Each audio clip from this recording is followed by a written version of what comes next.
এই বিশাল সাগর আপনাদের আল্লাহর আদেশেই আপনার পা ধুয়ে দিচ্ছে। আপনি সামনে গিয়ে দাঁড়ান, আল্লাহর হুকুমে এই বিশাল শক্তিশালী সাগর আপনার পা ধুয়ে দিবে না? কিন্তু আল্লাহ যখন ওকে আদেশ করবেন যে আমার বান্দারা সবাই ইয়াবা খায়, আমার বান্দারা সব মাদক খায়, আমার বান্দারা সব জেনা করে, আমার বান্দা বান্দিরা এখানে পতিতা বৃত্তিতে লিপ্ত হয়েছে, জেনায় লিপ্ত হয়েছে, আমার বান্দা বান্দিরা এখানে নগ্ন হয়ে ঘুরছে, নামাজ কালাম পড়ছে না, তুমি এদের সবাইকে ভাসিয়ে দাও। সাগর ওই দিন আপনাকে ভাসিয়ে দিবে। সাগর তার কথা শুনবে না? প্রকৃতি আল্লাহর কথা শোনে। তো এই প্রকৃতি জড়ো করে দিল, ছাইগুলো জড়ো করে দেওয়ার পরে আল্লাহ পাক ওই ব্যক্তিকে আবার জীবিত করে বললেন যে তুমি এই কাজটা কেন করেছিলে? কোন কাজ? মৃত্যুর পরে ছাই বানিয়ে উড়িয়ে দেওয়ার কাজটা কেন করেছিলে? তখন সেই ব্যক্তি বলছে মিন খাশিয়াতিকা ইয়া রাব্বি, হে আল্লাহ আমি আপনার ভয়ে এই কাজটা করেছিলাম। আল্লাহ পাককে সে আরো একটা সেন্টেন্স বলেছে, আল্লাহ পাক হাদিসের মধ্যে নিয়ে এসেছেন, তিনি বলেছেন আমি আপনার ভয়ে করেছি কি করি নাই, হে আল্লাহ আপনি তো সেটা ভালো করেই জানেন। কথা বুঝতে পারছেন? তো আল্লাহ পাক বললেন ঠিক আছে আমি তোমাকে মাফ করে দেব। এখানে কিন্তু পাপ করার অ্যাক্সেস দেওয়া হচ্ছে না, আপনাকে পাপ করতে উৎসাহিত করা হচ্ছে না। আল্লাহ পাকের দয়া রহমত আমি বোঝাতে গিয়ে এই কয়েকটা হাদিস আপনাকে বলবো। 100 ভাগ দয়া আল্লাহর কাছে আছে, 1 ভাগ তিনি ছড়িয়ে দিয়েছেন আমাদের সবার মধ্যে। কত মহব্বত করি আমরা আমাদের সন্তানকে, তাই না? স্ত্রীদেরকে, আমাদের মাদেরকে, আমাদের বাবাদেরকে, আমাদের দেশকে, আমাদের সমাজকে, আত্মীয়দেরকে, প্রতিবেশীদেরকে মহব্বত করি না, ভালোবাসি না?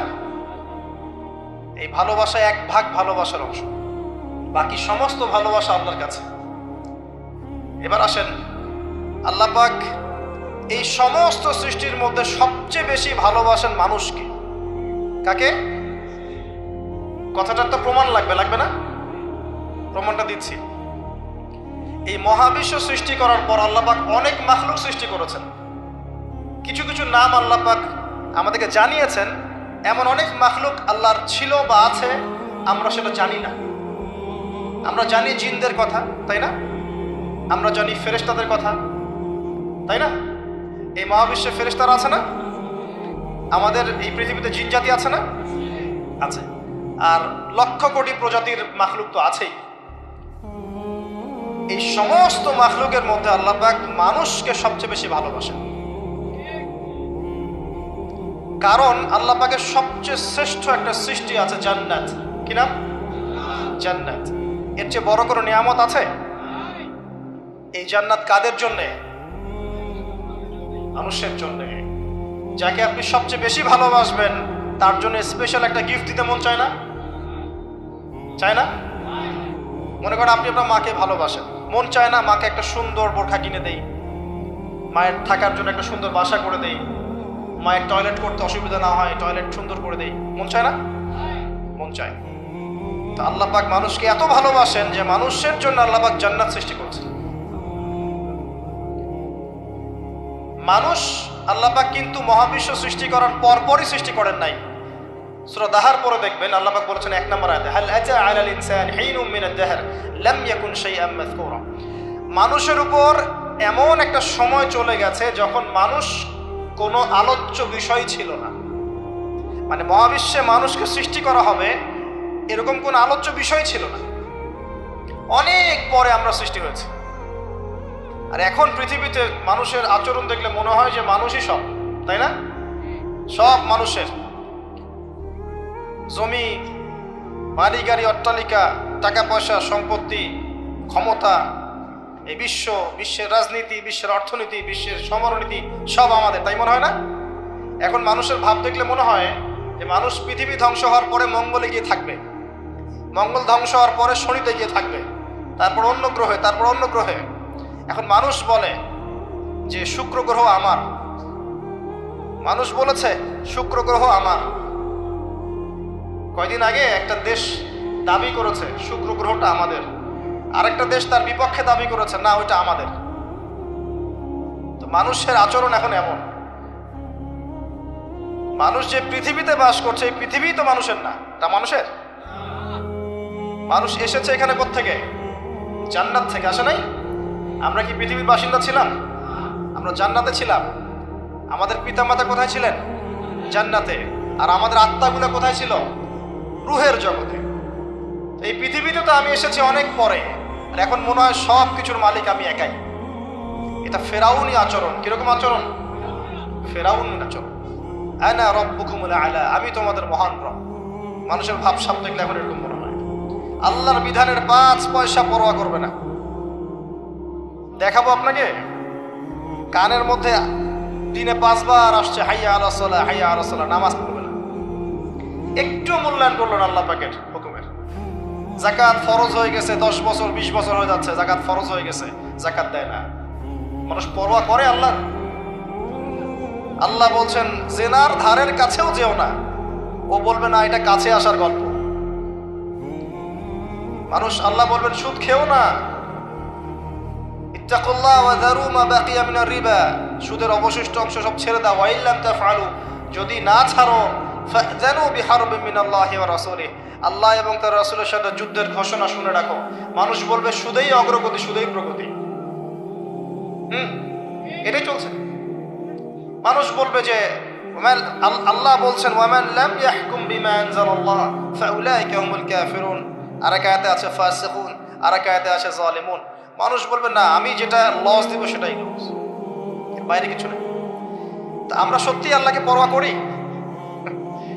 সত্যিকার অর্থে আদতে আমরা আল্লাহকে খুব একটা পরোয়া করছি না। আল্লাহকে পরোয়া করার অর্থ হচ্ছে আল্লাহর হুকুম আহকাম মেনে চলা। যদি আমি আল্লাহর হুকুম আহকামগুলো মেনে চলি তবেই প্রমাণ হবে হ্যাঁ আমি আল্লাহকে পরোয়া করছি। আসেন, মানুষকে আল্লাহ পাক সৃষ্টি করেছেন অনেক পরে। সৃষ্টি করার ঘটনাটা আল্লাহ পাক সূরা সদের মধ্যে একটু সুন্দর করে বলেছেন, মানে অন্য অন্য ঘটনার চাইতে আরো বেশি সুন্দর করে। তা আমার মত প্রতিটাই সুন্দর, এটা আমার কাছে বেশি ভালো লাগে। কারণ এখানে আল্লাহ আরেকটা শব্দ বলেছেন যেটা অন্য জায়গায় বলেন নাই। অনেক জায়গায় কোরআনে আছে মানুষকে কিভাবে সৃষ্টি করা হয়েছে, কিন্তু এই সূরার মধ্যে, সূরা সদের মধ্যে একটু ব্যতিক্রম আছে, আর একটু ভালোবাসা। আল্লাহ পাক বলছেন যে ইয়া ইবলিস, হে ইবলিস, মা মানাআকা আন তাসজুদ লিমা খালাকতু বিয়াদাই, হে ইবলিস তোমাকে কিসে বারণ করলো তাকে সিজদা করতে যাকে আমি আমার হাত দিয়ে সৃষ্টি করেছি? কথা বোঝেন না? না আমার হে ইবলিস কিসে তোমাকে বারণ করলো, কিসে তোমাকে নিষেধ করলো? কেন তুমি সিজদা করলা না আদমকে? সহজ করে দিলাম, আদমকে যাকে আমি সৃষ্টি করেছি আমার হাত দিয়ে। আল্লাহ পাক অন্য কোন সৃষ্টিকে এভাবে ব্যাখ্যা করেছেন যে আমি আরশকে সৃষ্টি করেছি আমার হাত দিয়ে, আমি মহাবিশ্বকে সৃষ্টি করেছি আমার হাত দিয়ে? ব্যাখ্যা করেছেন? বাকি সৃষ্টির ক্ষেত্রে আল্লাহ পাক বলেছেন, আল্লাহ পাক যখন কিছু করতে চান খালি বলেন কুন ফায়াকুন। তা আদমের ক্ষেত্রে আল্লাহ পাক বলেননি কুন ফায়াকুন, বলেছেন? কথা বুঝতে পারছেন? আদমের ক্ষেত্রে আল্লাহ পাক বলেছেন আমি তাকে আমার হাত দিয়ে সৃষ্টি করেছি। হাতের ব্যাখ্যা কি সেটা নিয়ে আমাদের তর্ক করার দরকার নাই। মূল কথা হচ্ছে এখানে আল্লাহ পাক ভালোবাসা বুঝিয়েছেন। আদম আলাইহিস ইসলামকে আল্লাহ পাক ভালোবেসে সৃষ্টি করেছেন, স্পেশাল সৃষ্টি। এবার আসেন, সৃষ্টি করার পর তাকে রেখেছেন কোথায়? জান্নাতে। তারও আগে আল্লাহ পাক সমস্ত জ্ঞান আদম আলাইহিস ইসলামকে শিক্ষা দিয়েছেন। সুবহানাল্লাহ পড়বেন না? মানুষ সম্মানিত কি কারণে? শারীরিক গঠনের কারণে? জ্ঞানের কারণে। আপনি যাকে ভালোবাসেন বেশি তাকে আপনি সব শেখাতে চাইবেন না? তাকে আপনি সব দিতে চাইবেন না? যে আমার সব তোমার জন্য, আমি তোমাকে ভালোবাসি, বলেন না? বলেন কারা কারা বলছেন জীবনে? আলহামদুলিল্লাহ, আলহামদুলিল্লাহ, শুকরিয়া। এই কথাটা আল্লাহ পাক সূরা বাকারায় বলেছেন, ওয়াল্লামা আদামাল আসমাআ কুল্লাহা, আমি আদমকে সমস্ত বিষয়ের নাম শিক্ষা দিয়েছি। সুবহানাল্লাহ। এমন শিক্ষা দিয়েছেন যে শিক্ষা আল্লাহ পাক ফেরেশতাদেরকেও দেননি। কারণ তিনি আদম আলাইহিস সালামকে উপস্থাপন করলেন এবং বললেন যে আম্বিউহুম বিআসমাইহিম, এই নামগুলো তুমি বলে দাও। ফেরেশতারা কিন্তু বলতে পারলো না। আদম আলাইহিস সালাম বললেন ফালাম্মা আম্বাআহুম বিআসমাইহিম ক্বালা আলাম আকুল লাকুম ইন্নী আ'লামু গায়বাস সামাওয়াতি ওয়াল আরদ। আল্লাহ পাক প্রথমে ফেরেশতাদেরকে বললেন নামগুলো বলে দাও।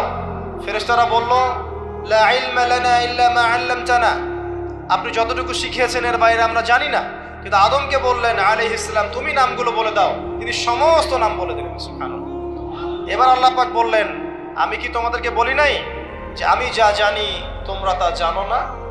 কারণ ফেরেশতারা কি বলেছিল আগে, আতাজআলু ফিহা মান ইউফসিদু ফিহা ওয়া ইয়াসফিকু দিমা, আপনি কি এমন কোন সৃষ্টি পৃথিবীতে পাঠাতে যাচ্ছেন খলিফা করে যে পৃথিবীতে ফাসাদ সৃষ্টি করবে আর রক্তপাত ঘটাবে? ফেরেশতারা নেগেটিভ কথা বলেছিল। আল্লাহ পাক সেই ফেরেশতাদের সামনেই আদম আলাইহিস সালামকে সম্মানিত করলেন জ্ঞানের মাধ্যমে। কিসের মাধ্যমে? ফেরেশতারা যে কথাটা বলেছিলেন সেটা কিন্তু বাস্তব। পৃথিবীতে এখন কিন্তু মানুষ এই দুইটা কাজই করছে। বেশিরভাগ মানুষ কি করছে? হয় রক্তপাত ঘটাচ্ছে, না হলে ফিতনা ফাসাদ সৃষ্টি করছে। বুঝতে হলে আপনি দুই চোখ দিয়ে বিশ্বটাকে দেখেন। বিশ্বের প্রতিটা সেক্টর এখন ফাসাদ দিয়ে ভর্তি, প্রতিটা সেক্টর। এমন একটা লেভেলে চলে আসছে ফাসাদ যে একটা নিউক্লিয়ার ওয়েপেন্স, একটা পারমাণবিক বোমা যদি ফাটে পৃথিবীতে, পৃথিবীর রূপরেখা চেঞ্জ হয়ে যাবে। আর এই বোমা নিশ্চয়ই জিনজাতি তৈরি করে নাই। কে তৈরি করছে? মানুষ। এর মধ্য দিয়ে কি মানবতার কল্যাণ হবে যদি একটাও ফাটে? কখনো 47-এর দিকে ফেলেছিল না দুইটা? কোথায় কোথায়? জাপানে, হিরোশিমায়, আর কোথায়? বোমাগুলোর নাম বলতে পারবেন? হ্যাঁ, মাশাআল্লাহ মাশাআল্লাহ, লিটল বয় আর ফ্যাট ম্যান, যেটা শব্দের গতির চাইতেও বেশি গতিতে যেতে পারে। শব্দের হার্স কত আপনারা জানেন? সায়েন্সের ছাত্র আছেন এখানে? দেখবেন। যাই হোক, আমাদের মূল পয়েন্টটা হচ্ছে পৃথিবীতে মানুষ বিভিন্নভাবে ফাসাদ সৃষ্টি করছে এখন। সামরিকভাবে, ইকোনমিক্যালি, পলিটিক্যালি, এডুকেশন সেক্টরে, সংস্কৃতির নামে বিভিন্নভাবে মানুষ ফাসাদ সৃষ্টি করছে। দলিল আল্লাহ কোরআনেই দিয়েছেন, যাহারাল ফাসাদু ফিল বাররি ওয়াল বাহরি বিমা কাসাবাত আইদিন নাস, জলে স্থলে যত বিপর্যয় ছড়িয়ে পড়েছে এগুলো মানুষের হাতের কামাই। কার হাতের কামাই? আর আল্লাহর কথাকে আপনি চ্যালেঞ্জ করবেন? এটা সূরা রুমের মধ্যে আছে, পড়ে দেখেন। আসেন, আল্লাহ পাক মানুষকে জ্ঞান শিক্ষা দিলেন, এটা ভালোবাসা নিদর্শন। শুধু তাই না, এবার আল্লাহ পাক সমস্ত ফেরেশতাদের সামনে উপস্থাপন করে আল্লাহ পাক বলছেন যে ওয়াইজ কুলনা লিল মালাইকাতি ইসজুদু লিআদম, হে ফেরেশতারা তোমরা আদমকে এখন সেজদা করো। কি করো? সেজদা করো।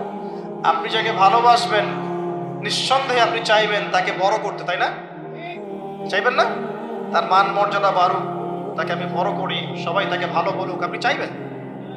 আল্লাহ পাক আদম আলাইহিস সালামকে ভালোবাসলেন। দেখেন, ফেরেশতা মণ্ডলীকে বললেন সেজদা করো, ফাসাজাদু, সবাই সেজদা করলো, ইল্লা ইবলিস, ইবলিস সেজদা করলো না। সে কি বলল? খালাকতানি মিন নার ওয়া খালাকতাহু মিন তিন, আল্লাহ আপনি আমাকে সৃষ্টি করেছেন কি দিয়ে? আগুন দিয়ে, আর আদমকে সৃষ্টি করেছেন কাদা মাটি দিয়ে, আমি কেন তাকে সেজদা করতে যাব? আবা ওয়াস্তাকবারা, সে উদ্ধত আচরণ করলো, অহংকারী হলো। এবং এই একটা কারণেই আল্লাহ পাক তাকে চিরস্থায়ী লানত করলেন, চিরস্থায়ী জাহান্নামী ঘোষণা করলেন। ইবলিস চ্যালেঞ্জ করলো যে আমি আদমকে এবং আদম সন্তানদেরকে বিভ্রান্ত করবই, পথভ্রষ্ট করবই, আমি ডান দিক থেকে আসবো। সূরা আরাফ পড়ে দেখেন, ডান দিক থেকে আসবো, বাম দিক থেকে আসবো, সামন থেকে আসবো, পিছন থেকে আসবো, আমি তাদেরকে পথভ্রষ্ট করেই ছাড়বো। আর আল্লাহ পাকও বলে দিলেন যে যারা তোকে অনুসরণ করবে আদম সন্তানদের মধ্য থেকে, ওদের সবাইকে দিয়ে আমি জাহান্নাম পূর্ণ করবো না। আউযুবিল্লাহ। আর একটা কথা বলে দেই, এখানে সূরা আরাফের 179 নম্বর আয়াতে এটাও আছে যে ওয়ালাকাদ যারানা লিজাহান্নামা কাসীরাম মিনাল জিন্নি ওয়াল ইনস, প্রচুর জিন আর মানুষকে দিয়ে আমি জাহান্নাম পূর্ণ করব। প্রচুর জিন আর মানুষকে দিয়ে আমি জাহান্নাম পূর্ণ করব। কত জিন আর কত মানুষ আমি জিনের হিসাব জানি না, মানুষেরটা জানি। প্রতি 1000-এ 999 জন জাহান্নামে যাবে, বলেন নাউযুবিল্লাহ। সহিহ বুখারীতে 4 বার হাদিসটা এসেছে, প্রতি 1000-এ 999 জন, মানে ম্যাক্সিমাম। এটা ম্যাথমেটিক্যালি হিসাব করার দরকার নাই, এর মানে হচ্ছে অধিকাংশ মানুষই কি করবে? জাহান্নামে যাবে। এবং এটা আমাদের উম্মতের ক্ষেত্রে এসেছে। 73টা দল হবে, আছে না? 72 দল কোথায় যাবে? জাহান্নামে। এটা বোঝানো হচ্ছে বেশিরভাগ মানুষই কোথায় যাবে? জাহান্নামে। অপরাধ কি ছিল? অপরাধটা বলা আছে এই আয়াতে। 1 নাম্বার, লাহুম কুলুবুন লা ইয়াফকাহুনা বিহা। অপরাধ ছিল যে আল্লাহ পাক হৃদয় দিয়েছিলেন, উপলব্ধি করে নাই। কলব দিয়েছিলাম, উপলব্ধি করেনি, জাহান্নামে যাওয়ার কারণ। ওয়ালাহুম আযানুন লা ইয়াসমাউনা বিহা। কান দিয়েছিলাম, শোনেনি। ওয়ালাহুম আ'য়ুনুন লা ইউবসিরুনা বিহা। দু চোখ দিয়েছিলাম, দেখেনি। হৃদয় দিয়েছি, উপলব্ধি করে নাই। 1 নাম্বার কারণ। কান দিয়েছি, শোনে নাই। চোখ দিয়েছি, দেখে নাই। উলাইকা কাল আনআম। এরা হচ্ছে গবাদি পশুর মতো। এটা আল্লাহর কথা, আমার প্রতি রাগ করবেন না। আল্লাহ বলেছেন তারা হচ্ছে গবাদি পশুর মতো। দে আর জাস্ট লাইক ক্যাটলস। বাল হুম আদাল। বরং এর চাইতেও এরা নিকৃষ্ট এবং জঘন্য। উলাইকা হুমুল গাফিলুন। এরা হচ্ছে গাফেল সম্প্রদায়। আল্লাহর আয়াতগুলো আমাদের কলিজে আঘাত লাগে না? না, এখন আমাদের কলবগুলো অনেক শক্ত হয়ে গেছে, মাশাআল্লাহ। সুম্মা কাসাত কুলুবুহুম, একটা আয়াত আছে না সূরা বাকারার মধ্যে? ফাহিয়া কাল হিজারাতি আও আশাদ্দু কাসওয়া। পাথরের মতো শক্ত হয়ে গেছে, বরং তার চেয়ে বেশি শক্ত হয়ে গেছে। দেখবেন আল্লাহর আয়াতগুলো যখন আপনার কলিজে আঘাত করবে না, শক্ত হয়ে যাবে, বুঝবেন আপনার কলবে 2টা জিনিসের অভাব আছে। একটা হচ্ছে আপনার কলব নিয়মিত পরকালকে স্মরণ করে না, নিয়মিত আপনার কলব মৌতকে স্মরণ করে না। 2 নাম্বার হচ্ছে আপনার কলবে কোরআনের তেলাওয়াত পৌঁছাচ্ছে না। এই দুটোই কারণ। কারণ নবী সাল্লাল্লাহু আলাইহি ওয়াসাল্লাম বলেছেন পাপ করলে কলবের মধ্যে কালো দাগ পড়ে। এভাবে পাপ করতে করতে করতে করতে কলবটা কলুষিত হয়ে যায়, দুর্গন্ধ বের হয়, কুৎসিত হয়ে যায়। যদি মানুষ তওবা করে, কালিমা মুছে যায়। তওবা না করলে এটা বাড়তে থাকে। নবীজি বলছেন আমি কি তোমাদেরকে জানিয়ে দিব কোন কাজ তোমার কলবের মরিচা দূর করবে? সাহাবীরা বললেন অবশ্যই ইয়া রাসূলুল্লাহ। তিনি তখন এই 2টা কাজ বলেছেন। 1 নাম্বার, বেশি থেকে বেশি কোরআন তেলাওয়াত এবং মৌতের স্মরণ তোমার কলবকে পরিষ্কার করে দিবে ইনশাআল্লাহ। এই 2টো কাজ আমরা করতে চাই না। এখনকার সভ্যতায় গিয়ে দেখবেন কবরস্থান সমাজের বাইরে থাকে। একটা সমাজ, এর বাইরে দেখবেন কবরস্থান, দূরে। আর ঢাকা হলে তো কথাই নাই। দেখবেন বনানীতে কবরস্থান, তার আশপাশে মানুষ ছুটছে আর ছুটছে জীবনে, দুনিয়ার জীবিকার তাগিদে। একবার ফিরে তাকানোরও সময় নাই যে ওটা কি, জায়গাটা কি, কোন জায়গা। তো একটা সময় ছিল নবী সাল্লাল্লাহু আলাইহি ওয়াসাল্লামের যুগ থেকে শুরু করে সাহাবায়ে কেরামের যুগে কবরস্থান ছিল মসজিদের পাশে। কোথায়? এলাকার মূল যে মসজিদের পাশে। মানুষ 5 ওয়াক্ত নামাজে যেত, কবর দেখতো, পরকালকে স্মরণ করতো, জিয়ারত করতো, চলে আসতো। এখন দেখবেন মাসে একদিনও কেউ কবরস্থানে যায় না। তো মৌতের কথা স্মরণ হবে কিভাবে? আচ্ছা আসেন মূল জায়গায় আসি। এই 2টা কাজ আপনার কলবের মরিচা দূর করবে। আমি এখানে ওই কারণগুলো বললাম সূরা আরাফের 179 নম্বর আয়াত থেকে, কোন কোন কারণে বেশিরভাগ মানুষ জাহান্নামে যাবে। আল্লাহ পাক আদম আলাইহিস সালামকে সৃষ্টি করার পরে যখন এভাবে ফেরেশতাদের সামনে উত্থাপন করলেন, ফেরেশতারা সিজদা করলো, ইবলিস করলো না। ইবলিস চ্যালেঞ্জ করলো। আল্লাহ পাক ঘোষণা করলেন যারা ইবলিসের পদাঙ্ক অনুসরণ করবে তাদেরকে দিয়ে আল্লাহ পাক জাহান্নাম পূর্ণ করবেন। বলেন নাউযুবিল্লাহ। আর ইবলিস সম্পর্কে আল্লাহ পাক আমাদেরকে সতর্ক করলেন এভাবে। আল্লাহ পাক বললেন ইয়া আইয়ুহাল্লাযীনা আমানু, হে মুমিনগণ, লা তাত্তাবিউ খুতুওয়াতিশ শাইতান, তোমরা শয়তানের পদাঙ্ক অনুসরণ করো না। ইন্নাহু লাকুম আদুউম মুবিন, নিশ্চয়ই সে তোমাদের স্পষ্ট শত্রু। আল্লাহ পাক জানিয়ে দিলেন। জানিয়ে দেওয়ার পরে আদম এবং হাওয়া আলাইহিস সালাম তাদেরকে রাখলেন জান্নাতে। কোথায়? যাকে আপনি ভালোবাসবেন তাকে সবচেয়ে শ্রেষ্ঠ গিফট দিতে যাবেন, প্রমাণ। জান্নাতে থাকলেন। একটা পরীক্ষা, পরীক্ষার কারণ আছে। পরীক্ষার কারণ হচ্ছে আমি চাচ্ছি সে আরো বড় পুরস্কার পাক। এটাই পরীক্ষার কারণ। দুনিয়ার জীবনে আমরা এসেছি কি জন্য? পরীক্ষা দিতে। আল্লাহ পাক চেয়েছেন পরীক্ষায় পাশ করে আমরা যেন আরো বড় পুরস্কার পাই। লিনাবলুয়াকুম আইয়ুকুম আহসানু আমালা, আল্লাহ পাক দেখতে চান তোমাদের মধ্যে আমলের শ্রেষ্ঠ কে। একটা পরীক্ষা আল্লাহ পাক দিলেন, ওয়ালা তাকরাবা হাযিহিশ শাজারা, তোমরা দুজন এই গাছের কাছে যাবে না।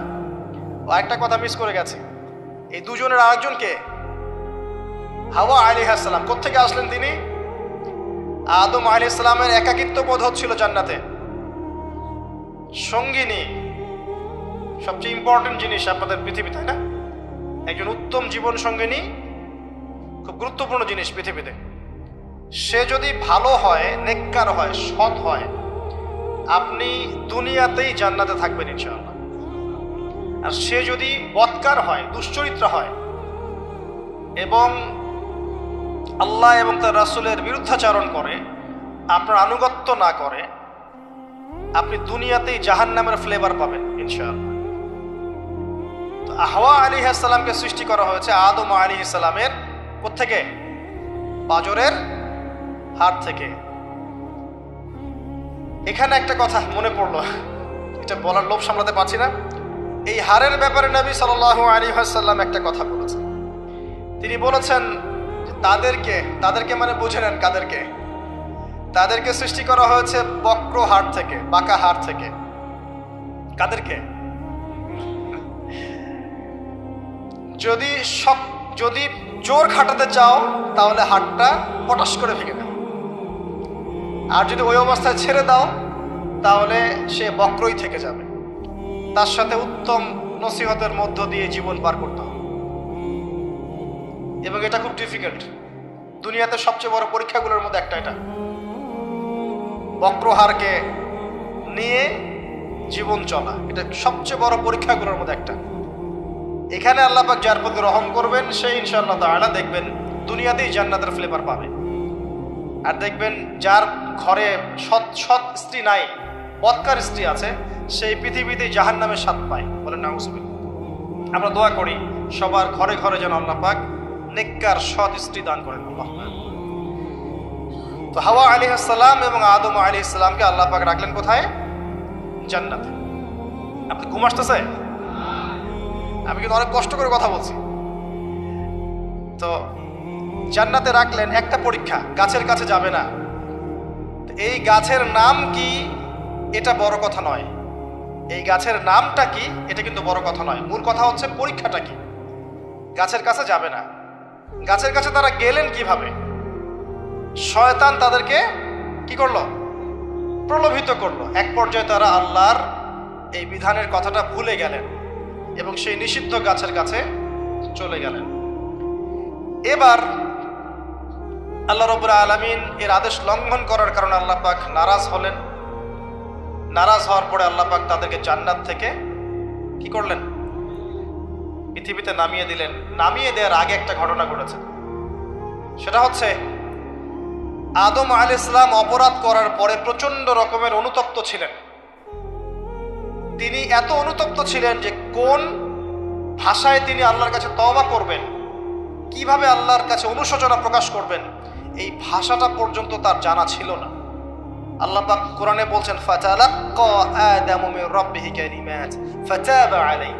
আল্লাহ পাক আদম আলাইহিস সালামকে তওবার কালিমা শিখিয়ে দিলেন। সুবহানাল্লাহ। কোন কালিমা দিয়ে তুমি তওবা করলে আমি সন্তুষ্ট হব সেটা আল্লাহ শিখিয়ে দিয়েছেন। এটা কি ভালোবাসার নিদর্শন নয়? এটাও একটা ভালোবাসার নিদর্শন যে তিনি আদম আলাইহিস সালামকে ভালোবাসেন, তওবার বাক্যগুলো শিখিয়ে দিয়েছেন। বলেন সুবহানাল্লাহ। এই তওবার বাক্য কোনটা ছিল? রব্বানা যালামনা আনফুসানা ওয়া ইল্লাম তাগফির লানা ওয়া তারহামনা লানাকুনান্না মিনাল খাসিরিন। এই বাক্য আল্লাহ শিখিয়ে দিয়েছেন। সুবহানাল্লাহ। এই বাক্য দিয়ে আদম আলাইহিস সালাম তওবা করলেন, আল্লাহ পাক তওবা কবুল করলেন, কিন্তু সীমা লঙ্ঘন করার কারণে নামিয়ে দিলেন কোথায়? পৃথিবীতে। এবং পৃথিবীতে আদম আলাইহিস সালাম, হাওয়া আলাইহিস সালাম, ইবলিস, তাকেও নামিয়ে দেওয়া হয়েছে। এবার পৃথিবীতে আল্লাহ পাক দিলেন একটা হায়াত, কারো 100, কারো 200, কারো 30, কারো 40, কারো 10-20, আল্লাহু আ'লাম, কারো 2000, 1000, 5000, এমনও হায়াত ছিল। এটা আল্লাহ জানেন ভালো। এই সময়টুকুতে আল্লাহ পাক অফুরন্ত নিয়ামত দিলেন, হায়াত দিলেন, পরিবার দিলেন, রিজিক দিলেন, বাসস্থান দিলেন, এমন প্রতিটা বস্তু যা এই জীবনে, এই দুনিয়ার জীবনের প্রয়োজন, আল্লাহ পাক সব কিছু দিলেন। এগুলো কি ভালোবাসা নিদর্শন নয়? ভালোবাসা নিদর্শন। এবং আল্লাহ পাক একটা দর্শন দিলেন, ফিলোসফি, একটা মূলনীতি শোনেন, সূরা বাকারার 38-39 নম্বর আয়াতে আছে। আল্লাহ পাক বলছেন, কুল নাহবিতু মিনহা জামিআ, আমি আল্লাহ বললাম তোমরা নেমে যাও পৃথিবীতে সবাই একসাথে। ফাইম্মা ইয়াতিয়ান্নাকুম মিন্নি হুদান, তোমাদের কাছে আমার পক্ষ থেকে হেদায়েত আসবে। প্রত্যেক যুগে যুগে তোমাদের কাছে আমার পক্ষ থেকে হেদায়েত আসবে, আসমানি কিতাব আসবে, নবী রাসূল আসবেন। ফামান তাবিআ হুদায়া, যারা আমার হেদায়েতকে অনুসরণ করবে, মেনে চলবে, ফালা খাউফুন আলাইহিম ওয়ালা হুম ইয়াহজানুন, তাদের কোনো টেনশন নাই, কোনো দুশ্চিন্তা নাই। যেই জান্নাত থেকে এসেছেন সেখানে ফিরে যাবেন ইনশাআল্লাহ। শর্ত কি? আল্লাহর হেদায়েত মেনে চলতে হবে। এটা 38-39 নম্বর আয়াতে আল্লাহ পাক বলছেন, ওয়াল্লাযীনা কাফারু ওয়া কাযযাবু বিআয়াতিনা, কিন্তু যারা কুফরি করবে, অস্বীকার করবে এবং আল্লাহর আয়াতকে মিথ্যা প্রতিপন্ন করবে, ফাউলাইকা আসহাবুন নার, এরাই হচ্ছে জাহান্নামের অধিবাসী। হুম ফিহা খালিদুন, এখানে তারা চিরস্থায়ী হবে ইবলিসের সাথে। কার সাথে? ইবলিসের সাথে। এই হলো দর্শন। এরপর আপনাকে পাঠিয়ে দেওয়া হলো পৃথিবীতে। এখানে আমাদেরকে দেওয়া হয়েছে সবকিছু, আমাদের অন্ন, আমাদের বস্ত্র, আমাদের বাসস্থান, আমাদের শিক্ষা, আমাদের চিকিৎসা, এভরি সিঙ্গেল নেসেসারি এলিমেন্টস যা আমাদের প্রয়োজন এই পৃথিবীতে বসবাস করার জন্য আল্লাহ পাক প্রত্যেকটা দিয়েছেন। সুবহানাল্লাহ, এমনি এমনি দিয়েছেন? আরে দিয়েছেন কিন্তু কাফের, মুশরিক, মুরতাদ, মুনাফিক, মুমিন সবাইকে দিয়েছেন, কাউকে দেন নাই এমন না। আছে না? হয়তো কাউকে বেশি, কাউকে কম। আর এই যে কম বেশি, রিজিকের কম বেশিটা আল্লাহ পাক নিজে ডিল করছেন, যাতে করে সমাজের মধ্যে ব্যালেন্সটা বজায় থাকে। যদি একজন রিক্সাওয়ালার চাহিদা না থাকতো, কে আপনাকে ওই জায়গায় পৌঁছে দিত? কথা বুঝতে পারছেন না? একজন যিনি চুল কাটেন, তার যদি চাহিদা না থাকতো, কে আপনার চুল কাটতো? একজন পোশাক নির্মাতা, তার চাহিদা না থাকলে কে আপনার পোশাক নির্মাণ করতো? একজন চিকিৎসক, তার ওই জায়গায় মেধা এবং চাহিদা না থাকলে কে আপনার চিকিৎসা করতো? আল্লাহ পাক এই বৈচিত্র্যের মধ্য দিয়ে এই সমাজের মধ্যে, দুনিয়ার মধ্যে একটা ব্যালেন্স বজায় রেখেছে। আমরা যদি সবাইকে হাতের 5টা আঙ্গুল সমান করতে চাই, এটা হবে একটা আত্মঘাতী সিদ্ধান্ত। 5 আঙ্গুলের মধ্যে পার্থক্য থাকবে, এটাই হচ্ছে হাতের সৌন্দর্য। সব যদি এক সমান হতো, হাত সুন্দর হতো না। আচ্ছা, এবার আসেন ভালোবাসায় চলে আসে। ওই যে 1 ভাগ ভালোবাসা, এবার আপনি পৃথিবীতে আছেন, পৃথিবীতে আল্লাহ পাক আপনাকে বলেছেন যে আমি তোমাকে ভালোবাসি হে আদম সন্তান, আর এটা আমার হক যে তুমিও আমাকে ভালোবাসবে। এটা কিন্তু হাদিসে এসেছে। আল্লাহ পাক বলেছেন, হে আদম সন্তান, আমি তোমাকে ভালোবাসি আর এটা আমার হক যে তুমিও আমাকে ভালোবাসবে।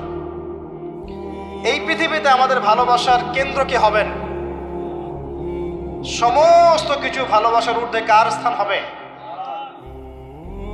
আর আল্লাহ বলেছেন, যদি তোমরা আমাকে সত্যিকার অর্থেই ভালোবাসো, কুল ইন কুনতুম তুহিব্বুনাল্লাহ ফাত্তাবিউনি, যদি তোমরা সত্যিকার অর্থে আল্লাহকে ভালোবাসো, আল্লাহর ভালোবাসা পেতে চাও, তাহলে একটা কাজ করো। কি করো?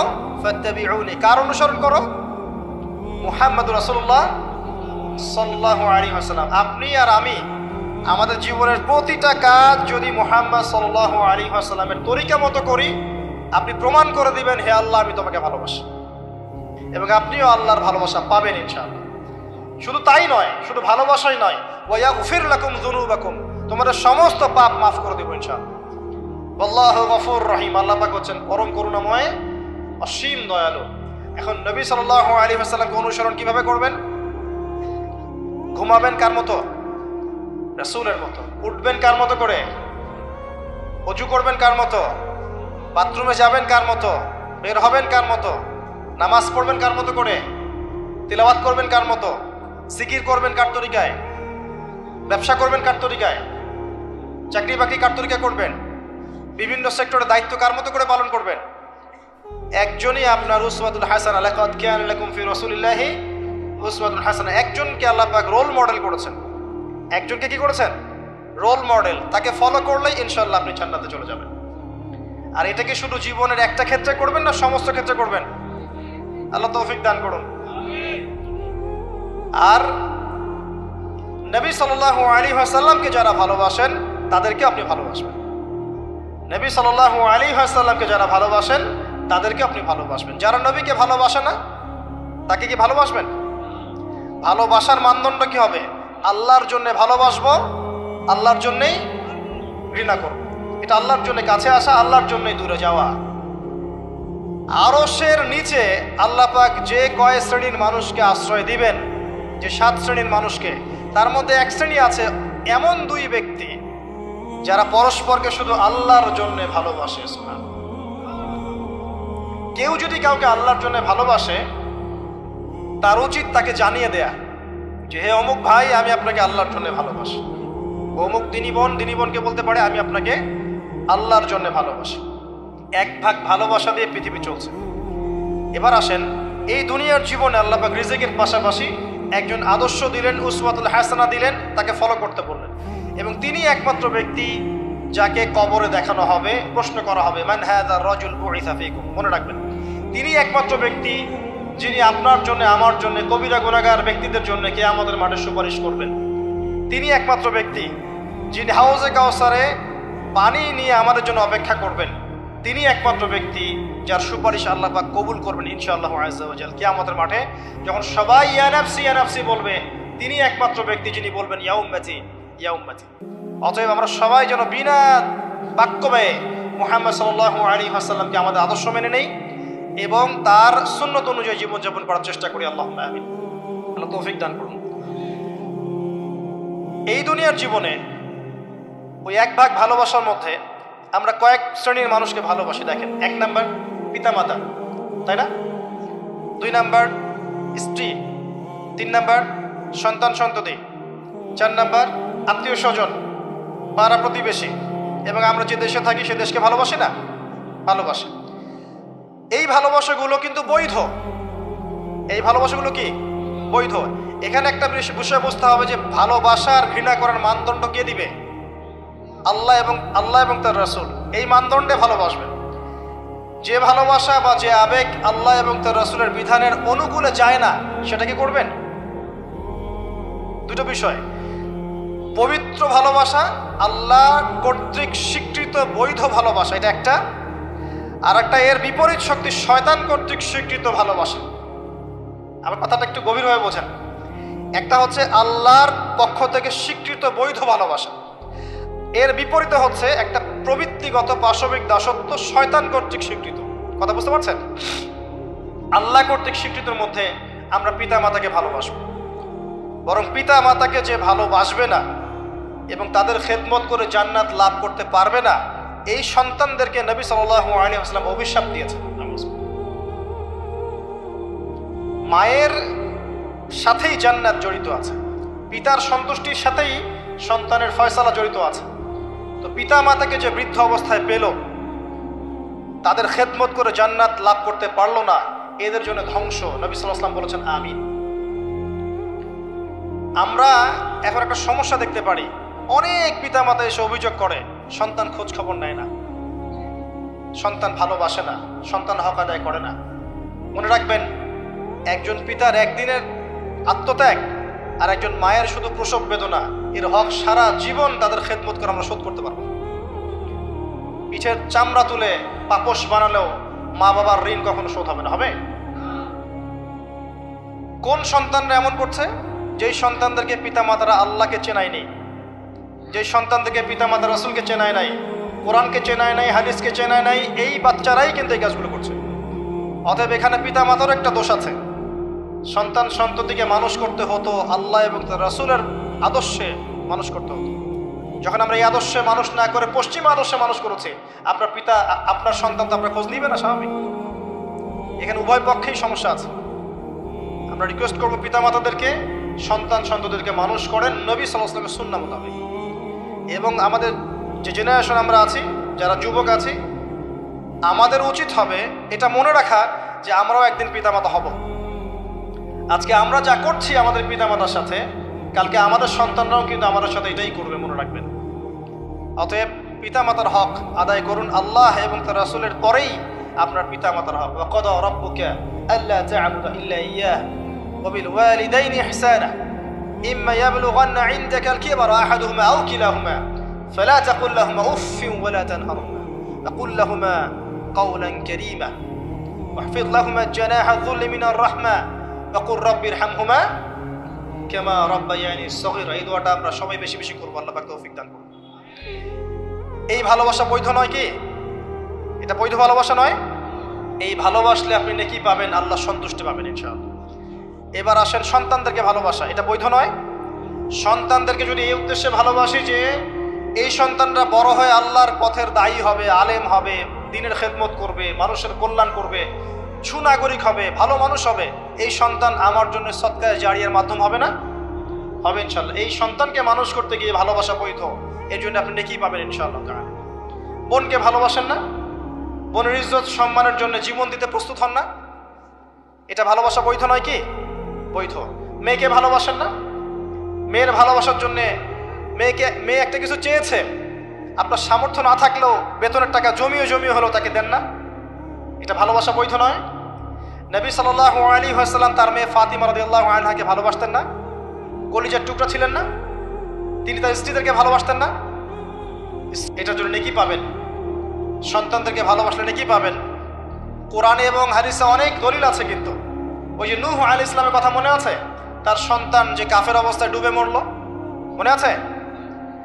তারপরেও আল্লাহর কাছে দোয়া করছেন, আল্লাহ আমার পরিবারটাকে মাফ করে দাও। আল্লাহ পাক ধমক দিয়ে বলছেন, লাইসা মিন আহলিক, সে তোমার পরিবারের কেউ না। আম কুনতুম শুহাদা ইয হাদারা ইয়াকুব আল মাউত, ইয়াকুব আলাইহিস সালামের কথা মনে আছে? যখন তিনি মারা যাচ্ছেন, তিনি বলছেন সন্তানদেরকে ডেকে, মা তা'বুদুনা মিন বা'দি, আমার পরে কার ইবাদত করবে তোমরা? সন্তানকে ভালোবাসা নিদর্শন নয় এগুলা? লুকমান হাকিম তার সন্তানকে বোঝাচ্ছেন, ইয়া বুনাই লা তুশরিক বিল্লাহ, শিরিক করো না, শিরিক সবচেয়ে বড় জুলুম। নামাজ কায়েম করো, সৎ কাজের আদেশ করো, অসৎ কাজে নিষেধ করো। সন্তানকে ভালোবাসা নয়? ইউসুফ আলাইহিস সালামের পিতা সন্তানকে ভালোবাসতেন না? আমরা তো সূরা ইউসুফকে মনে করি ইউসুফ জুলাইখার গল্প, তাই না? এটা ইউসুফ আর জুলাইখার প্রেম কাহিনী নয়। সূরা ইউসুফ তার পিতার সাথে তার ছেলের প্রেম কাহিনী। ভালো করে সূরা ইউসুফ বোঝেন। সূরা ইউসুফ পিতার সাথে সন্তানের মহব্বতের কাহিনী। ভালো করে পড়তে শেখেন না, বুঝতে শেখেন। যখন তিনি কাঁদতে কাঁদতে অন্ধ হয়ে গেছেন ছেলের জন্যে, ইয়াকুব আলাইহিস সালাম কাঁদতে কাঁদতে ছেলের জন্য অন্ধ হয়ে গেছেন, প্রায় চোখ নষ্ট হয়ে গেছে, ইউসুফ আলাইহিস সালাম তার একটা রুমাল বা কাপড়ের টুকরা পাঠালেন হাদিয়া, মনে আছে? মনে আছে? আসছে কাপড়, আর তার বাবা যোজন যোজন দূর থেকে বলছেন যে আমি ইউসুফের গন্ধ পাচ্ছি এখান থেকে। কি ভালোবাসা না? কোরআনে অনেক। মূসা আলাইহিস সালামের মা, আল্লাহ পাক বললেন মূসা আলাইহিস সালামকে ভাসিয়ে দিতে, বাচ্চা মূসা সিন্ধুকে ভাসাতে তার হৃদয়টা ব্যাকুল হয়ে যাচ্ছে। আল্লাহ পাক তার কলবটা শান্ত করলেন, ওহী করলেন, ভাসিয়ে দাও। ওই বাচ্চাকে তুলে নিল ফেরাউনের স্ত্রী, সেখানে লালিত পালিত হতে থাকলো সন্তান। মূসা আলাইহিস সালামের বোন পিছু পিছু ধাওয়া করলো, তারপরে বলল, আমি কি এমন কারো খবর দিব যে এই বাচ্চাকে দুধ পান করাবে? পরে এই বাচ্চাকে তার মায়ের কাছে আল্লাহ পাক ফিরিয়ে দিলেন, দেখছেন? এবং যখন একটা কি জানি, ওয়ারাজআনাকা ইলা উম্মিক কাই তাকাররা আইনুহা ওয়ালা তাহজান, এটা আমি মূসা তোমাকে ফিরিয়ে দিয়েছিলাম তোমার মায়ের কাছে, যাতে তোমার মা তোমাকে পেয়ে তার চক্ষু শীতল করতে পারে। ভালোবাসা না? কোরআন হাদিস ঘাটতে থাকেন, দেখেন বৈধ ভালোবাসার কত নিদর্শন আছে, এবং এগুলো বৈধ, এগুলোতে আপনি নেকি পাবেন। বাবার প্রতি ভালোবাসা, সন্তানের প্রতি ভালোবাসা, আপনার স্ত্রী সন্তানের প্রতি ভালোবাসা, আপনার স্ত্রীর প্রতি, আপনার প্রতিবেশীর প্রতি আত্মীয়তার হক রক্ষা করলে, আপনি দেশের খেদমত করলে, জাতিকে ভালোবাসলে আপনি নেকি পাবেন। কল্যাণে কাজ করলে নেকি পাবেন ইনশাআল্লাহ। এবার এর বিপরীতে শয়তান, শোনেন এই জায়গাটা একটু ভালো করে বোঝেন, লাস্ট অংশ। শয়তান চেয়েছে কি? যাতে করে আদম সন্তানদেরকে জাহান্নামে নিয়ে যেতে পারে।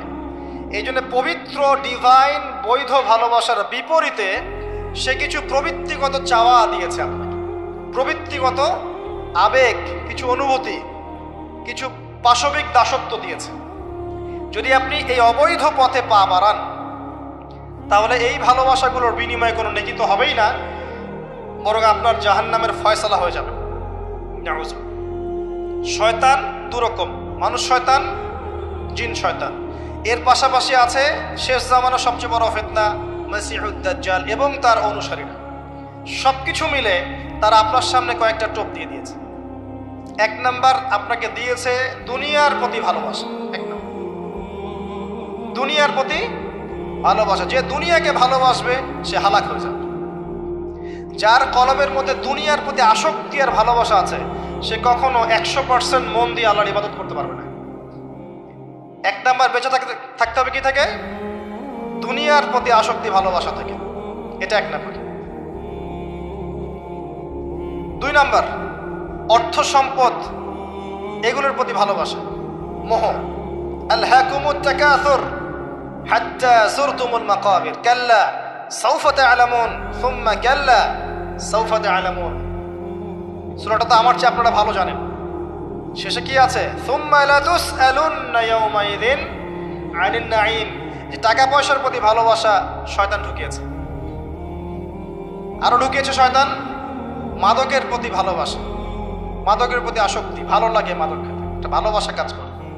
ঢুকিয়েছে মিউজিকের প্রতি ভালোবাসা, হারাম মিউজিকের প্রতি ভালোবাসা, ভালো লাগে, মন নাকি শান্ত হয়। আর সবচেয়ে ডেঞ্জারাস যেটা ঢুকিয়েছে সেটা হচ্ছে এমন মেয়ের প্রতি আসক্তি, এমন নারীর প্রতি আসক্তি যে আসক্তিটা আল্লাহ পাক হালাল করেন নাই, অর্থাৎ গায়রে মাহরাম মেয়ের প্রতি আসক্তি। এটা এক নাম্বার, কারণ আল্লাহ পাক সূরা আলে ইমরানে বলেছেন যুয়িনা লিন-নাস হুব্বুশ শাহাওয়াতি মিনান নিসা। যে কয়টা বিষয়ের প্রতি মানুষের আসক্তি থাকে তার প্রথমটা হচ্ছে নিসা বা মহিলা, পরে অন্য অন্য টাকা পয়সা, ধন দৌলত, সোনা চাঁদি এগুলো পড়ে। আর এটাকে শয়তান সবচেয়ে বড় অস্ত্র হিসাবে ইউজ করেছে। মনে করে দেখেন, যত বড় বড় সম্প্রদায় ছিল এদের প্রধান প্রধান ফিতনাগুলো ছিল নারী কেন্দ্রিক। এমনকি নবীজি বলেছেন বনু ইসরাইলের মধ্যে প্রথম ফিতনা হয়েছে কি কেন্দ্রিক? নারী কেন্দ্রিক। আর আমি আমার উম্মতের মধ্যে নারীর চেয়ে বড় কোনো ভয়ঙ্কর ফিতনা ছেড়ে যাচ্ছি না। শয়তান এই কয়েকটা ফিতনা, আপনার দুনিয়ার আসক্তি, টাকা পয়সা, ভোগবিলাস, বাড়ি গাড়ি, ব্যাংক ব্যালেন্স, স্ট্যাটাস, ক্ষমতার ভালোবাসা, আপনার মাদকের ভালোবাসা, গান বাজনার প্রতি ভালোবাসা, অশ্লীলতা, বেহায়াপনা, জেনা আর হারাম রিলেশনশিপ, এগুলোর প্রতি শয়তান আসক্তি সৃষ্টি করেছে। এটা হচ্ছে ভালোবাসা নয়, এটা হচ্ছে পাশবিক প্রবৃত্তিগত একটা দাসত্ব। আমার কথা কি বোঝা যায়? ল্যাঙ্গুয়েজ একটু ডিফিকাল্ট মনে হয়। এটা কিন্তু বৈধ ভালোবাসা নয় যে ভালোবাসলে আপনি নেকি পাচ্ছেন। দুনিয়ার প্রতি আসক্তি থাকলে নেকি পাবেন, পিতা মাতাকে ভালোবাসলে নেকি পাবেন। টাকা পয়সা, ব্যাংক ব্যালেন্স, বাড়ি গাড়ির প্রতি আসক্তি, মোহ থাকলে নেকি পাবেন, ফিতনায় পড়ে যাবেন। কিন্তু আপনি সন্তানকে ভালোবাসলে নেকি পাবেন। একটা হারাম মেয়েকে ভালোবাসলে নেকি পাবেন, আপনি স্ত্রীকে ভালোবাসলে নেকি পাবেন। স্ত্রীর মুখে ভাত তুলে দিলে নেকি পাবেন, স্ত্রীর মুখে খাবার তুলে দিলে নেকি পাবেন, তার দিকে তাকালে আপনি নেকি পাবেন, তাকে আদর করলে নেকি পাবেন, তার সাথে অন্তরঙ্গ সময় কাটালে আপনি নেকি পাবেন। আপনি মাদক, এই যে গান বাজনা, পর্নোগ্রাফি, মানে ক্ষমতার দাপট, এই বিষয়গুলোকে ভালোবাসলে নেকি পাবেন, নাকি মায়ের সেবা করলে নেকি পাবেন? বৈধ ভালোবাসা, অবৈধ আসক্তি। এখন এই অবৈধ আসক্তিগুলোর মধ্যে একটা হচ্ছে হারাম মেয়েদের প্রতি ভালোবাসা, যেটা এখন এই মুসলিম সমাজের মহামারী বলা যায়। অন্য পয়েন্টসগুলো আজকে আমি বলার সময় পাচ্ছি না, এগুলো নিয়ে অনেকদিন বলেওছি, ইনশাল্লাহ আগামীতে বলবো। দুনিয়া, মাদক, অন্যান্য বিষয়গুলো পরে টাচ করবো ইনশাল্লাহ। আজকে যে বিষয়টা নিয়ে কথা বলার বেশি দরকার, যেহেতু আগামীতে একটা সময় আসছে যখন এই বিষয়টাকে নিয়ে মানুষ বেশি পাপে লিপ্ত হবে, এই জন্য বলছি। এটা হচ্ছে হারাম ভালোবাসা, আল্লাহ পাক বৈধ করেননি। এমনকি কথা বলার সময় আল্লাহ পাক বলেছেন একজন গায়রে মাহরাম মেয়ে যেন পর্দার আড়াল থেকে কথা বলে, কিছু চাইতে হলে যেন পর্দার আড়াল থেকে চায় এবং গলার ভয়েসটা যেন কর্কশ হয়। আল্লাহ লিমিটেশনগুলো দেখেন আর বাস্তবতা দেখেন। আল্লাহ পাকের লিমিটেশন হচ্ছে এরকম যে একজন মেয়ে যে আমার স্ত্রী নয় তার সাথে আপনি ফোনে কথা বলতে পারবেন না, প্রেমালাপ করতে পারবেন না, আপনি তার দিকে কামনার দৃষ্টিতে তাকাতে পারবেন না, আপনি তাকে স্পর্শ করতে পারবেন না, তার সাথে নির্জনে কোথাও সময় কাটাতে পারবেন না। আল্লাহর বাইন্ডিংসগুলো দেখেন। একজন নারীর সাথে ফোনে কথা বললেই কিন্তু সেক্সুয়াল সম্পর্ক হয় না, হয়? একজন গায়রে মাহরাম মেয়ের সাথে যদি আপনি বসে কফি খান তাহলে কিন্তু যৌন সম্পর্ক স্থাপিত হয়নি, এখন হয়। তারপরেও আল্লাহ রাব্বুল আলামিন বলছেন ওয়ালা তাকরাবুজ জিনা, এটার নাম আল্লাহ দিয়েছেন জিনা, আর বলছেন করো না এমনটা নয়, বরং ধার কাছেও যেও না। মানে একটা সীমারেখা দেয়া আছে, একটা মাঠ, এর চারপাশে একটা বাউন্ডারি দেয়া আছে, বাউন্ডারি পর্যন্ত। আল্লাহ বলছেন মাঠে ঢুকো না, এমনটা বলছেন না। আল্লাহ বলছেন মাঠের বাউন্ডারির কাছেও যেও না। কথা বুঝতে পারছেন? ফল খেও না, না ওয়ালা তাকরাবা হাদিহিশ শাজারা, এই গাছটার কাছেও যেও না। মিলাতে পারছি আমি? বুঝতে পারছি? আদম এবং হাওয়া আলাইহিস সালাম এই গাছের ফল খেও না এমন কথা ছিল না, কথা ছিল এই গাছের কাছেও যেও না। একই কথা আল্লাহ বলছেন জেনা করো না নয়, ওয়ালা তাকরাবু জিনা, জেনার কাছেও যেও না। এখন এটা হচ্ছে আল্লাহর নিষেধাজ্ঞার একটা বাইন্ডিংস, লস, একটা একটা পিলার, একটা বাউন্ডারি। আর আপনি বাস্তবতা দেখবেন ভিন্ন, যে গায়রে মাহরাম ছেলে মেয়ে এরা অ্যাডাল্ট, এদের যৌন চাহিদা আছে, সেক্সুয়াল চাহিদা আছে, একে অপরের সাথে কোনো মাহরামের সম্পর্ক নাই। এরা পড়াশোনার নামেই হোক, চাকরি বাকরির নামেই হোক, ভ্যালেন্টাইন্সের নামেই হোক, যে কোনো নামেই হোক, এরা একে অপরের সাথে মিলেমিশে একাকার। এরা কথা বলছে, কথা বলার পরে আরো কাছে যাচ্ছে, ভালোবাসার প্রণয় বিনিময় করছে, এক পর্যায়ে কফি খাচ্ছে, ডেটিংয়ে যাচ্ছে, ঘুরছে ফিরছে, এই করতে করতে করতে এক পর্যায়ে তারা হারাম জেনায়ও লিপ্ত হয়ে গেল, বিছানায় চলে গেল। এই সম্পর্কের পর দেখা যায় সম্পর্ক ব্রেকআপ, শেষ। এবং এই ঘটনাগুলোর নাম দিচ্ছি আমরা কাছে আসার গল্প। কার কাছে? যার কাছে আল্লাহ যেতেও নিষেধ করেছে, বলে তা করা বুঝছে না। আর আমরা বলছি না, কাছে আসারই গল্প।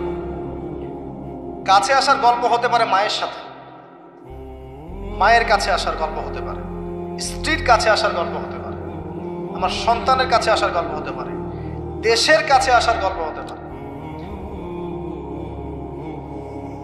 কিন্তু হারাম জেনার কাছে আসার কোনো গল্প হতে পারে না। কি হতে পারে? জাহান্নামের উপন্যাস হতে পারে। কি হতে পারে? জাহান্নামের আমল নামার একটা উপন্যাস হতে পারে। উপন্যাস বুঝেন না? আল্লাহ পাক এই যে কিয়ামতের মাঠে আমল নামা ছুঁড়ে দিবেন, ছুঁড়ে দিয়ে আমল নামায় ঘুরতে থাকবে, কারো ডান হাতে কারো বাম হাতে। যার হাতে আমল নামা আসুক না কেন, যে হাতে আসুক না কেন, আল্লাহ পাক সবাইকে একটা কথা বলবেন, ইকরা কিতাবাক, তুমি তোমার কিতাব পড়ো, কাফা বিনাফসিকা আল-ইয়াওমা আলাইকা হাসিবা, আজকে তুমি তোমার হিসাব নেওয়ার জন্য যথেষ্ট।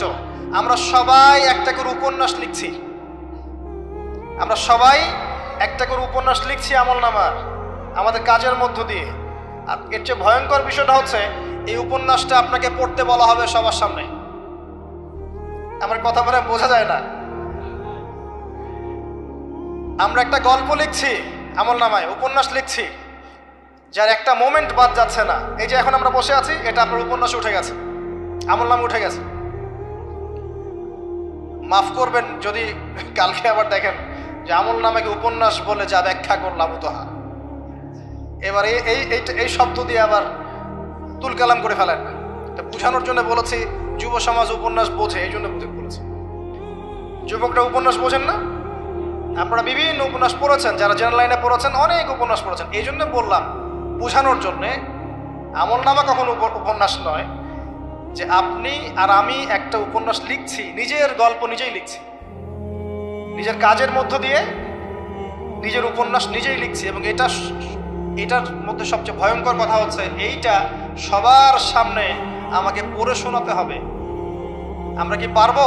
এই জেনা, এই মাদক, এই পর্নোগ্রাফি, হারাম, জুয়া, ক্যাসিনো, অন্যায়, অত্যাচার, বেনামাজি, দুর্নীতি, ঘুষ, সুদ, এইগুলোর সব কথা সবার সামনে পড়ে শোনাতে আমরা কি পারবো আদৌ? আমরা কি প্রস্তুত? পড়তে কিন্তু হবেই ভাই, সবাইকে পড়তে হবে। আলেম, জালেম, কাফের, মুশরিক, মুনাফিক সবাইকে পড়তে হবে। ইকরা কিতাবাক এক বচনে এসেছে, মানে এক একজন মানুষকে আল্লাহ পাক বলছেন যে তুমি তোমার বই পড়ো, তোমার কিতাব পড়ে শোনাও। কাফা বিনাফসিকা আল-ইয়াওমা আলাইকা হাসিবা, আজকে তুমি তোমার হিসাব নেওয়ার জন্য যথেষ্ট। আল্লাহ পাক আমাদেরকে কথার গভীরতা বোঝার তৌফিক দান।